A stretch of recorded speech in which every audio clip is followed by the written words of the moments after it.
say that the attack struck some 6 provinces that they control, including the capital, Sana'a.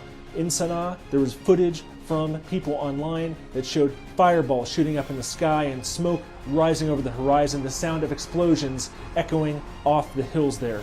All this comes, as we've just seen yesterday, an attack by the U.S. targeting Shia militias in both Syria and Iraq, and all of these attacks come over what we saw a week ago when a drone struck a base in northeast Jordan and killed 3 American troops and wounded dozens of others.